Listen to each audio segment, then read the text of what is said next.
Hello students, welcome to my e-learning class. In this video I am explaining section B of banking law and practice subject. It is Rani Chennamma University question paper 2019 question paper it is. Here you have to write 3 questions, 5 will be given. 5 ಕೊಟ್ಟಿರ್ತಾರೆ 3 ಬರಿಬೇಕೈತೆ ನಿಮ್ಮಲ್ಲೇ. It is 15 marks question, that is altogether 3 into 5 15 marks question ಇರತ್ತಲ್ಲೇ. ಈ question paper ಒಳಗೆ 2019 question paper ಒಳಗೆ section ಬಿದೊಳಗೆ ಕೇಳಿದಂಥ questions ಒಳಗೆ first ಕ್ವಶನ್ನ banker customer relationship ಮೇಲೆ ಐತಿ, subsidiary relationship ಆನುಷಂಗಿಕ ಸಂಬಂಧದ ಮೇಲೆ ಐತಿ. ಎರಡನೇ ಕ್ವಶನ್ ಐತಿ the reasons for dishonour of his customers cheque ಅಂತ ಹೇಳಿ, ಬ್ಯಾಂಕರ್ನು ತನ್ನ ಗ್ರಾಹಕನ ಚೆಕ್ಕನ್ನು ಅಗೌರವಿಸಲಿಕ್ಕೆ ಇರ್ತಕ್ಕಂಥ ಕಾರಣಗಳು ಅಂತ ಹೇಳಿ ಕೇಳ್ಯಾರ. ಆಮೇಲೆ ಮೂರನೇದು ಏನೈತಿ banker is called a dignified borrower explain ಅಂತ ಹೇಳಿ, ಬ್ಯಾಂಕರ್ನನ್ನು ಗೌರವಾನ್ವಿತ ಸಾಲಗಾರನೆಂದು ಕರೆಯುತ್ತಾರೆ, ವಿವರಿಸಿ ಅಂತ ಹೇಳಿದ್ದಾರೆ.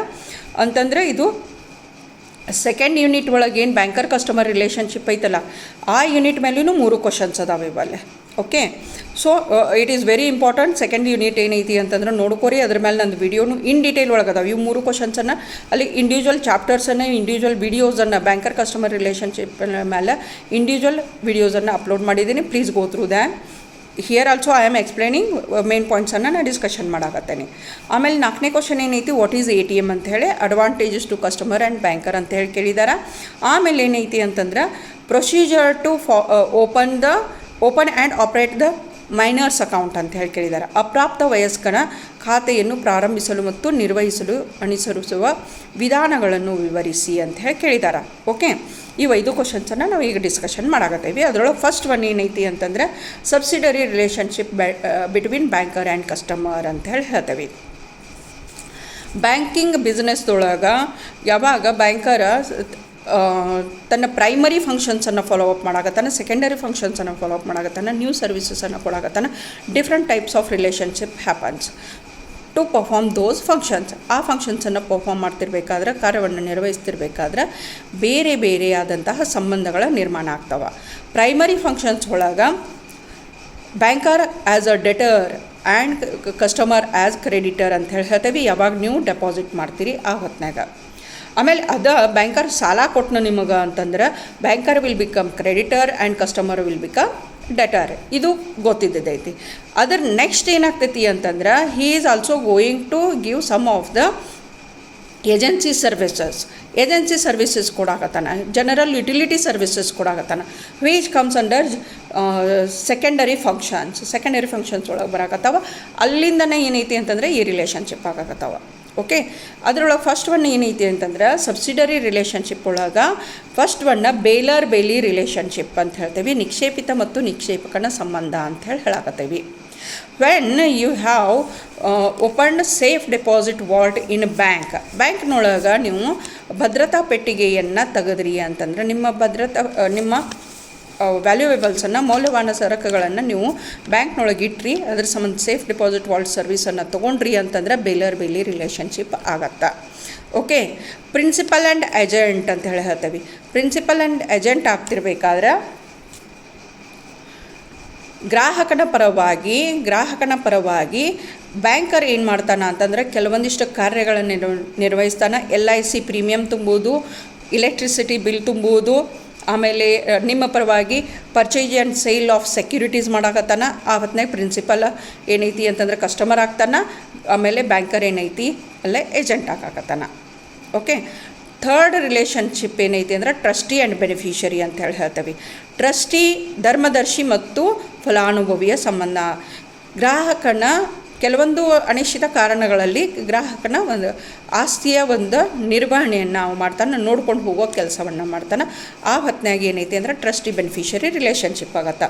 ಇನ್ ಡೀಟೇಲ್ ಒಳಗೆ ಇದನ್ನು ನಾನು ಒಂದು ಸಪ್ರೇಟ್ ವಿಡಿಯೋದೊಳಗೆ ಮಾಡಿದ್ದೀನಿ, please go through that. Next ಈ 3 ಪಾಯಿಂಟ್ ಬರಬೇಕೈತಿ. ನೆಕ್ಸ್ಟ್ ಕ್ವಶನ್ ಏನೈತಿ ಅಂತಂದ್ರೆ reasons for dishonour of his customers cheque ಅಂತ ಹೇಳಿ ಕೇಳಿದ್ದಾರೆ. ಬ್ಯಾಂಕರ್ ತನ್ನ ಗ್ರಾಹಕನ ಚೆಕ್ಕನ್ನು ಅಗೌರವಿಸಲಿಕ್ಕೆ ಇರುವ ವಿವಿಧ ಕಾರಣಗಳನ್ನು ತಿಳಿಸ್ರಿ ಅಂಥೇಳಿ. ಇದು ಅದ್ರ ಸದ್ಯಕ್ಕೆ ಆ ವಿಡಿಯೋದೊಳಗೈತಿ. ನಾ ಈಗ ಸದ್ಯ ಜಸ್ಟ್ ಮೇನ್ ಪಾಯಿಂಟ್ಸನ್ನು ಅಲ್ಲೇ ಡಿಸ್ಕಷನ್ ಮಾಡಾಕತ್ತೇನೆ. ಫಸ್ಟ್ ಅದರೊಳಗೆ ಏನೈತಿ ಅಂದ್ರೆ ನೋ ಸಫಿಷಿಯೆಂಟ್ ಬ್ಯಾಲೆನ್ಸ್ ಅಂತ ಹೇಳಿ ಹೇಳ್ತೇವೆ. ಸಾಕಷ್ಟು ಹಣವಿರಲಾರದಾಗ ಬ್ಯಾಂಕರ್ ಏನು ಮಾಡ್ತಾನೆ ಅಂದ್ರೆ ತನ್ನ ಗ್ರಾಹಕ ಬರೆದಂಥ ಚೆಕ್ಕನ್ನು ಅಗೌರವಕ್ಕೆ ಒಳಪಡಿಸ್ತಾನೆ. ಓಕೆ, ಸ್ಟೇಲ್ ಚೆಕ್ ಐತಿ ಅಂತಂದ್ರೆ, ಔಟ್ಡೇಟೆಡ್ ಚೆಕ್ ಐತಿ ಅಂತಂದ್ರೆ, ಕಾಲಬಾಹಿರ ಚೆಕ್ ಇತ್ತು ಅಂತಂದ್ರೆ ಡಿಸಾನರ್ ಆಗ್ತೈತಿ. ಪೋಸ್ಟ್ ಡೇಟೆಡ್ ಚೆಕ್ ಇತ್ತು, ಮುಂದಿನ ದಿನಾಂಕದ ಚೆಕ್ ಇದ್ದಾಗ ಡಿಸಾನರ್ ಆಗತ್ತ. Okay, estoppel by customer himself. ಕಸ್ಟಮರ್ನ ಏನು ಮಾಡ್ತಾನೆ ಅಂತಂದ್ರೆ ನಿಂದಿರ್ಸ್ತಾನೆ, ಚೆಕ್ ಬರಿತಾನೆ ನಿಂದಿರ್ಸ್ತಾನೆ, ಆ ಹೊತ್ನಾಗ ಡಿಸಾನರ್ ಆಗತ್ತ. ಆಮೇಲೆ ಏನೈತಿ ಅಂತಂದ್ರೆ ಗಾರ್ನಿಷಿ ಆದೇಶ ಬಂದ ಹೊತ್ನಾಗ when the court has issued the garnishee ಆರ್ಡರನ್ನು ಕೊಟ್ಟು ಹೊತ್ನಾಗ. ಆಮೇಲೆ insolvency and death of his customer, ತನ್ನ ಗ್ರಾಹಕನ ಸಾವು, ಮರಣ ಅಥವಾ ಅವ ಇನ್ಸಾಲ್ವೆಂಟ್ ಅಂತ ಹೇಳಿ ಡಿಕ್ಲೇರ್ ಆದ ಹೊತ್ನಾಗ ಡಿಸಾನರ್ ಆಗತ್ತ. ಆಮೇಲೆ notice of transfer of right ಇದ್ದ ಹೊತ್ನಾಗ when the cheque is not return properly, cheque ಸರಿಯಾಗಿ ಬರೆದಿದ್ದು ಇರಲಿಲ್ಲ ಅಂತಂದ್ರೆ, ಅಂದರೆ ಡೇಟ್ ಕಾಲಮ್ ಒಳಗೆ ಡೇಟಾ ಅಮೌಂಟ್ ಸರಿಯಾಗಿ ನಂಬರ್ಸ್ ಮತ್ತು ವರ್ಡ್ಸ್ ಒಳಗೆ ಸರಿಯಾಗಿ ಬರೆದಿದ್ದಿರಬೇಕು, ಸಿಗ್ನೇಚರ್ ಪ್ರಾಪರಾಗಿರಬೇಕು. ಇದೆಲ್ಲನೂ ಏನೈತಿ, ಏನು ಅಂದ್ರೆ ಖಾಟ್ ಹಾಕಿದ್ದಿರಬಾರ್ದು, ಅದರ್ವೈಸ್ ಚೇಂಜಸ್ ಅದಾವ, ಅಲ್ಲಿ ಪೂರ್ಣ ಸಿಗ್ನೇಚರ್ ಮಾಡಿಲ್ಲ, ಇವೇನಾರ ಪ್ರಾಬ್ಲಮ್ ಇದ್ವು ಅಂತಂದ್ರೆ the cheque which is not return properly ಅಂತ ಹೇಳಾಕತ್ತೇವೆ. ಆ ಹೊತ್ನಾಗ ಡಿಸಾನರ್ ಆಗಾಕತ್ತೈತಿ. ಮಟೀರಿಯಲ್ ಅಲ್ಟ್ರೇಷನ್, ಚೆಕ್ಕಿನ ಭೌತಿಕ ಬದಲಾವಣೆ ಇದ್ದ ಹೊತ್ನಾಗ, ಮ್ಯುಟಿಲೇಟೆಡ್ ಚೆಕ್, ಮುದುಡಿದ ಚೆಕ್ ಇದ್ದಾಗ ಡಿಸಾನರ್ ಆಕತಿ, ಅಗೌರವಕ್ಕೆ ಒಳಪಡಾಕತ್ತೈತಿ.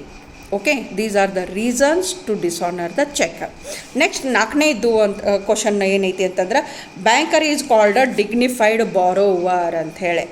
ಬ್ಯಾಂಕರ್ನನ್ನು ಗೌರವಾನ್ವಿತ ಸಾಲಗಾರನೆಂದು ಕರೆಯುತ್ತಾರೆ ಅಂತ ಹೇಳ್ತಾರೆ. As of when we give loan to some other person in society, ಒಂದು ಸಾಮಾನ್ಯ ಸಾಲವನ್ನು ನಾವು ಕೊಟ್ವಿ ಅಂತಂದ ಹೊತ್ನಾಗ, ಯಾರಿಗಾರ ಸಾಲ ಕೊಟ್ಟಿರಿ ಅಂತಂದ್ರೆ ಅವ್ರಿಗೆ ನೀವು ಮೇಲಿನ ಮೇಲೆ ನೆನಪು ಮಾಡ್ಕೊತಾ ಇರ್ತೀರಿ, ನಮ್ಮ ಸಾಲ ನಾವು ಕೊಟ್ಟೇವಿ ಅಂಥೇಳಿ. ನೀವು ಒಂದು ಹೆಂಗೆ ಅಂತಂದ್ರೆ ಸಾಹುಕಾರನ ಒಂದು ಪರಿಸ್ಥಿತಿ ಒಳಗದಿರಿ, ಅಂದರೆ ಸಾಹುಕಾರನೂ ಫೀಲಿಂಗ್ ಐತಿ ನಿಮಗೆ, ನೀವು ಕೊಟ್ಟಿರಿ ಅವ್ರ ಕಡೆ ಅಂದ ಹೊತ್ನಾಗ ಅಲ್ಲಿರ್ತಕ್ಕಂಥ ಸಾಮಾನ್ಯ ಸಂಬಂಧದೊಳಗೆ ಏನೈತಿ ಅಂತಂದರೆ ಇದನ್ನು ನಡೀತೈತಿ. When you have deposited the amount in the bank, ಆ ಹೊತ್ನಾಗ ಏನಾಗ್ತೈತಿ ಅಂತಂದ್ರೆ banker hasn't come to you to say that you should keep the deposit in their bank. ಯಾವ ಬ್ಯಾಂಕ್ನವನು ಬಂದು ನೀವು ನಮ್ಮಂತೆ ಡೆಪಾಸಿಟ್ ಇಲ್ಲ ಅಂತ ಹೇಳಿಲ್ಲ, ನೀವಾಗೆ ಹೋಗಿರಿ. ಅದ್ರ ಸಂಬಂಧ ಕೆಲವೊಂದಿಷ್ಟು ನಾವು ಏನು ಆಮೇಲೆ ನಿರ್ದಿಷ್ಟ ಟೈಮ್ ಐತೆ, ಅವಾಗ ನಿರ್ದಿಷ್ಟ ಪ್ಲೇಸ್ ಐತಿ, ಹೀಗಾಗಿ ಇವಾಗ ಕೆಲವೊಂದಿಷ್ಟು ರೀಸನ್ಸ್ ಅದಾವೆ. ಸೊ ಅವನು 1 by 1 ಡಿಸ್ಕಷನ್ ಮಾಡೋಣ ಅಂತೀಗ. ಫಸ್ಟ್ ಅದರೊಳಗೆ ಏನು ಹೇಳ್ತೇವೆ ಅಂತಂದ್ರೆ, why the banker is called as dignified borrower.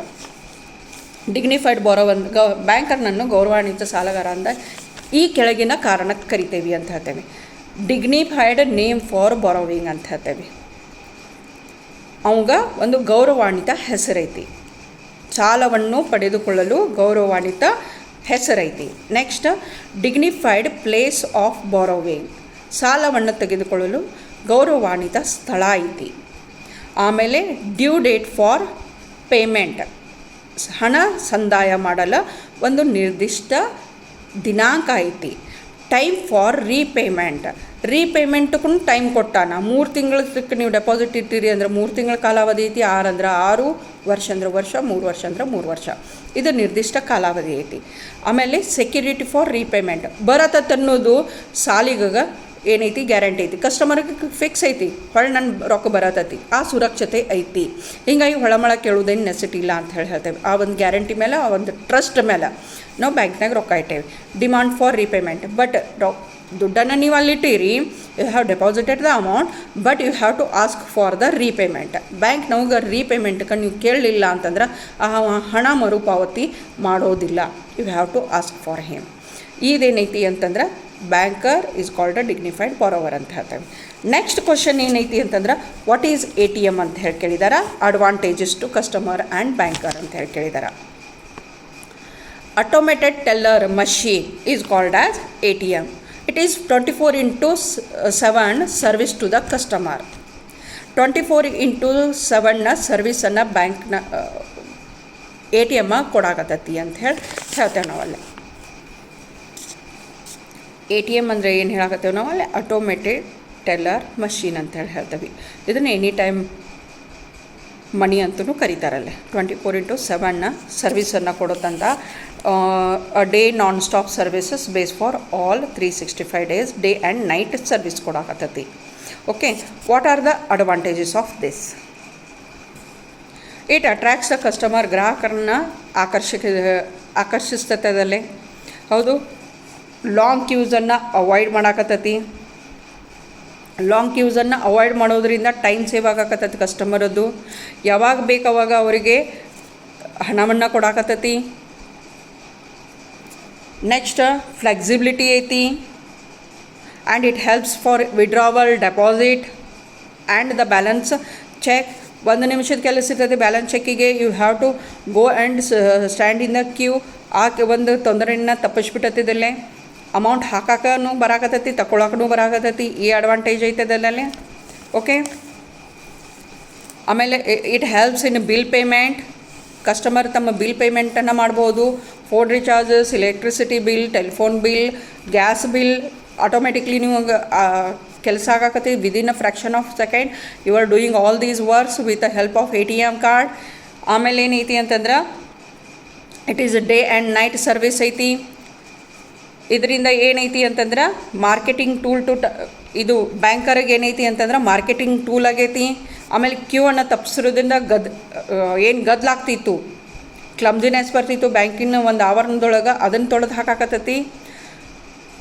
It is reducing the operative cost of the bank. Operative cost ಏನೈತಿ ಅಂತಂದ್ರೆ ಅದನ್ನು ರೆಡ್ಯೂಸ್ ಮಾಡಾಕತ್ತೈತೆ ಬ್ಯಾಂಕಿಂದ. It is free from human ಎರರ್ನಿಂದ ಇದು ಹ್ಯೂಮನ್ ಎರರ್ಸ್ ಏನು ಮಾಡ್ತಿದ್ವಲ್ಲ, ಕ್ಲರಿಕಲ್ ಏನು ಮಿಸ್ಟೇಕ್ಸ್ ಆಗ್ತಿದ್ವಲ್ಲ ಅದನ್ನು ಇದು ತೊಡೆದು ಹಾಕಾಕತ್ತೈತಿ. ಓಕೆ, ಇವೇನದಾವ ಅಂತಂದ್ರೆ ಬ್ಯಾಂಕರ್ ಮತ್ತು ಕಸ್ಟಮರಿಗೆ ಆಗ್ತಕ್ಕಂಥ ಲಾಭಗಳದಾವ ATMನಿಂದ. ಓಕೆ, ಲಾಸ್ಟ್ ಕ್ವಶನ್ನ explain the procedure to follow in opening and operating the minors account ಅಂತ ಹೇಳಿ ಕೇಳಿದಾರಲ್ಲೇ. ಅಪ್ರಾಪ್ತ ವಯಸ್ಕರ ಖಾತೆಯನ್ನು ಪ್ರಾರಂಭಿಸಲು ಮತ್ತು ನಿರ್ವಹಿಸಲು ಅನುಸರಿಸುವ ವಿಧಾನಗಳನ್ನು ವಿವರಿಸಿ ಅಂತ ಹೇಳ್ಯಾರ. ಅಪ್ರಾಪ್ತ ವಯಸ್ಕರು ಅಂತಂದರೆ ಯಾರಿಗೆ ಹೇಳ್ತೀವಿ? The person who has not attained the 18 years of age ಅಂತ ಹೇಳ್ತೀವಿ. 18 ವರ್ಷ ಮುಟ್ಟದ ಒಬ್ಬ ಬಾಲಕನನ್ನು ಅಥವಾ ಒಬ್ಬ ವ್ಯಕ್ತಿಯನ್ನು ನಾವು ಅಪ್ರಾಪ್ತ ವಯಸ್ಕ ಅಂತ ಹೇಳಿ ಕರಿತೀವಿ ಅಂತ ಹೇಳ್ತೀವಿ. The meaning for this has been given in the Indian contract act 1882. ಭಾರತೀಯ ಒಪ್ಪಂದ ಕಾನೂನು ಅಧಿನಿಯಮ ಏನೈತಲ್ಲ 1882 ಅದು ಅಪ್ರಾಪ್ತ ವಯಸ್ಕನಿಗೆ ಒಂದು ಮೀನಿಂಗನ್ನು ಕೊಟ್ಟತಿ. Contract with or agreement with minor is null and void ಅಂತ ಹೇಳ್ಬಿಟ್ಟದಲ್ಲೇ. ಅಂತಂದ್ರೆ ಅಪ್ರಾಪ್ತ ವಯಸ್ಕರೊಂದಿಗೆ ಮಾಡಿಕೊಂಡಂತಹ ಯಾವುದೇ ಒಪ್ಪಂದ ಏನೈತಿ ಶೂನ್ಯ ಅದಾವ, ಆಮೇಲೆ ಅನೂರ್ಜಿತ ಅದಾವ ಅಂತ ಹೇಳ್ತದಲ್ಲೇ. ಆದರೂ ಸದ್ಯಕ್ಕೆ ಬ್ಯಾಂಕ್ನವ್ರು ಏನು ಮಾಡ್ತಾರ ಅಂತಂದ್ರೆ they have permitted to open savings bank account in the name of the minor. ಅಪ್ರಾಪ್ತ ವಯಸ್ಕಗ 12 ವರ್ಷದ ಅಪ್ರಾಪ್ತ ವಯಸ್ಕ ಉಳಿತಾಯ ಖಾತೆಯನ್ನು ತೆರೆಯಲು ಬ್ಯಾಂಕ್ಗಳು ಅವಕಾಶವನ್ನು ಮಾಡಿಕೊಟ್ಟಿದ್ದಾವ. But he has to give his declaration for mandate ಕೊಡಬೇಕಾಗ್ತೈತಿ, ಡಿಕ್ಲರೇಷನ್ ಕೊಡಬೇಕಾಗ್ತೈತಿ about his age and which should be signed by his guardian ಕಡೆಯಿಂದ ಸಿಗ್ನೇಚರ್ ಆಗಿರಬೇಕು, ಪಾಲಕರಿಂದ ಪೋಷಕರಿಂದ ಸಹಿ ಆಗಿರಬೇಕು. ನ್ಯಾಚುರಲ್ ಗಾರ್ಡಿಯನ್, ಫಸ್ಟ್ ಗಾರ್ಡಿಯನ್ನ ತಂದೆ ಬರ್ತಾನೆ, ಆಮೇಲೆ ಕೆಲವೊಂದು ಪರಿಸ್ಥಿತಿ ಒಳಗೆ ತಾಯಿಯನ್ನು ಸಹ ಅಲ್ಲೇನೈತಿ ಅಂತಂದ್ರೆ ಗಾರ್ಡಿಯನ್ದೊಳಗೆ ತೊಗೊಳಕತ್ತಾರ. ಅವನು ಏಜ್ ಪ್ರೂಫ್ ತೊಗೊಂಡು ಆದಮೇಲೆ ಏನೈತಿ ಅಂತಂದ್ರೆ ಬ್ಯಾಂಕರ ಮೈನರ್ನ ಹೆಸರಿನೊಳಗೆ ಅಕೌಂಟನ್ನು ಓಪನ್ ಮಾಡ್ತಾನಲ್ಲೇ. The account can be opened in the name of the minor. ಅಪ್ರಾಪ್ತ ವಯಸ್ಕನ ಹೆಸರಿನೊಳಗೂ ಅಕೌಂಟನ್ನು ಓಪನ್ ಮಾಡ್ಬೋದು. Otherwise the account can be opened jointly. ಜಂಟಿ ಖಾತೆಯನ್ನು ಸಹ ತೆಗಿಬೋದಲ್ಲೇ. ಅಪ್ರಾಪ್ತ ವಯಸ್ಕ ಮತ್ತು ಅವನ ಪಾಲಕರ ಒಂದು ಜಂಟಿ ಖಾತೆಯನ್ನು ತೆಗಿಬಹುದು. ಅದರ್ವೈಸ ಅವನ ಗಾರ್ಡಿಯನ್ನ ಹೆಸರೊಳಗೆ ಅವನು ಒಂದು ಅಕೌಂಟನ್ನು ತೆಗಿಬೋದು, ಪೋಷಕರ ಒಂದು ಹೆಸರಿನೊಳಗೆ ಅಕೌಂಟನ್ನು ತೆಗಿಬಹುದು. ಸೊ ಈ ಮೂರರೊಳಗೆ ಯಾವ್ದು ಸೆಲೆಕ್ಷನ್ ಮಾಡ್ಕೊತಾರೆ? ಫಸ್ಟ್ ಏನೈತಿ ಏಜ್ ಪ್ರೂಫ್ ತೆಗಿಯಾಕತ್ತೇವೆ ನಾವು ಅಲ್ಲೇ. ಏಜ್ ಪ್ರೂಫ್ ಆದಮೇಲೆ ಈ ಮೂರರೊಳಗೆ ಸೆಲೆಕ್ಷನ್ ಮಾಡ್ಕೊಳಕ್ಕೆ ಅವಕಾಶ ಮಾಡಿಕೊಡಾಕತ್ತೇವೆ. ಎರಡನೇದು ಸೆಲೆಕ್ಷನ್ ಮಾಡ್ಕೊಳಕ್ಕೆ ಕೊಡಾಕತ್ತೇವೆ. ಮೂರನೇದು ಸೇವಿಂಗ್ಸ್ ಅಕೌಂಟ್ ಅಷ್ಟು ತೆಗಿಯೋಕ್ಕೆ ಅವಕಾಶ ಐತಲ್ಲೇ. ಉಳಿತಾಯ ಖಾತೆಯನ್ನಷ್ಟೇ ತೆಗಿಯೋಕೆ ಅವಕಾಶ ಐತಿ, ಕರೆಂಟ್ ಅಕೌಂಟ್ ಓಪನ್ ಮಾಡೋಕೆ ಅವಂಗೆ ಅವಕಾಶ ಇಲ್ಲ.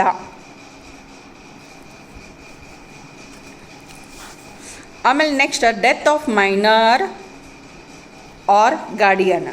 ಮೈನರಿಂದ ಡೆತ್ ತಾತು ಅಂತಂದ್ರೆ ಅದ್ರೊಳಗೆ ಖಾತೆದೊಳಗೆ ಇರ್ತಕ್ಕಂತಹ ಅಮೌಂಟ್ ಅಷ್ಟು ಏನೈತಿ ಗಾರ್ಡಿಯನ್ಗೆ ಹೋಗತಿ. ಅದ ಗಾರ್ಡಿಯನ್ನ ಫಸ್ಟಿಗೆ ತೀರ್ಕೊಂಡು ಅಂತಂದ್ರೆ ಒಂದು ಮೈನರ್ಗರ ಹೋಗ್ತತಿ, ಆರ್ ಅದರ್ವೈಸ್ ಕೋರ್ಟ್ ಡಿಸೈಡ್ ಮಾಡ್ತತಿ ಗಾರ್ಡಿಯನ್ನ ಜಾಗದೊಳಗೆ ಮತ್ತೊಬ್ಬ ಗಾರ್ಡಿಯನ್ ಯಾರನ್ನಾರ ಅಪಾಯಿಂಟ್ ಮಾಡೋದು, ಅವನ ಅಕೌಂಟಿಗೆ ಟ್ರಾನ್ಸ್ಫರ್ ಮಾಡೋದು. ಯಾಕಂತಂದರೆ ಇಲ್ಲಿ ಮೈನರ್ಗೆ ಹೋಗ್ತೈತೆ ಅಂತಂದ್ರು when he attains the majority, ಅವ್ನು ಮೆಜಾರಿಟಿಗೆ ಪ್ರಾಪ್ತ ವಯಸ್ಸಿಗೆ ಬಂದ ಮೇಲೆ ದುಡ್ಡು ಟ್ರಾನ್ಸ್ಫರ್ ಆಗತ್ತಾ ಅಲ್ಲೇ. Okay, minor can not become partner. Minor partner ಆಗಕ್ಕೆ ಬರೋಂಗಿಲ್ಲ ಪಾಲುಗಾರಿಕೆ ಸಂಸ್ಥೆ ಒಳಗೆ, ಆದ್ರೆ ಪಾಲುಗಾರಿಕೆ ಸಂಸ್ಥೆಯ ಲಾಭವನ್ನು ಮಾತ್ರ ಏನೈತಿ ಅವ್ನು ತೊಗೋಬಹುದೈತಲ್ಲೇ. ಆಮೇಲೆ ಮೈನರ್ ಕ್ಯಾನ್ ಬಿಕಮ್ ಏಜೆಂಟ್, ಕಾರ್ಯಭಾರಿಯಾಗಿ ಅವ ಅಲ್ಲೇ ಕೆಲಸವನ್ನು ಮಾಡಬಹುದು. ಬಟ್ ಏನೈತಿ ಅಂತಂದ್ರೆ ಅಲ್ಲಿ ಏನಾರ ಇನ್ವಾಲ್ವ್ಮೆಂಟ್ ಇತ್ತು, ಲಯಬಿಲಿಟಿ ಇತ್ತು, we can not force him to do that act. ಅವ ಏಜೆಂಟಾಗಿ ಕೆಲಸ ಮಾಡ್ಬೋದು, ಬಟ್ ಅವಾಗ ನಾವು ಫೋರ್ಸ್ ಮಾಡೋಕ್ಕೆ ಬರೋಂಗಿಲ್ಲ ಆ ಲಯಬಿಲಿಟಿಯನ್ನು ಕಂಪ್ಲೀಟ್ ಮಾಡಿ ಕೊಡು ಅಂತ ಹೇಳಕ್ಕೆ. ಯಾಕಂದ್ರೆ ಬೇಸಿಕ್ ರೂಲನ್ನು ನಾವೇನು ಹೇಳೀವಿ, agreement with minor is void, ಅನೂರ್ಜಿತ ಅಂತ ಹೇಳಿಬಿಟ್ಟಿದ್ದೇವೆ ನಾವಲ್ಲೇ. Okay, banker can not give loan to minor because he is not liable to pay it back. ಯಾಕಂದ್ರೆ ಬೇಸಿಕ್ ರೂಲನ್ನು ನಾವು ಹೇಳಕತ್ತೇವಲ್ಲೇ, ಇಟ್ ಈಸ್ ವೈಡ್ ಅಂಥೇಳಿ, ಅನೂರ್ಜಿತ ಅಂಥೇಳಿ. whenever he has to open, banker has to open the account in the name of the minor, he should be careful enough. Mandate ಬರ್ಸ್ಕೊಳ್ಳೋದು, age proof ತೊಗೊಳ್ಳೋದು, guardian ಜೋಡಿ account ತೆಗಿಯೋದು. ಆಮೇಲೆ ಆಪ್ರೇಟಿಂಗ್ ಏನೈತಿ ಅಂತಂದ್ರೆ he can write the cheques, but amount should be minimum, ಅದರ minimum amount ಬ್ಯಾಂಕರ ಅಲ್ಲೇ ಸ್ಪೆಸಿಫೈ ಮಾಡಿ ಇರತ್ತ. ಇವಷ್ಟು ಕ್ವಶನ್ಸ್ ಏನದಾವ ಸೆಕ್ಷನ್ ಬಿದೊಳಗಿನ ಕ್ವಶನ್ಸ್ ಅದಾವ, 2019 ಕ್ವಶನ್ ಪೇಪರ್ ಒಳಗೇನು. Please go through that. ಇವನ್ನ ಏನೈತಿ ಕೆಲವೊಂದು ಟೈಮ್ನಾಗ ಏನೈತಿ ಅಂತಂದ್ರೆ 15 ಮಾರ್ಕ್ಸ್ ಕ್ವಶನ್ನು ಅಲ್ಲಿ ಕವರ್ ಆಗಿದ್ದು ಅದಾವ. Please like, share, subscribe my channel for further updates. Thank you.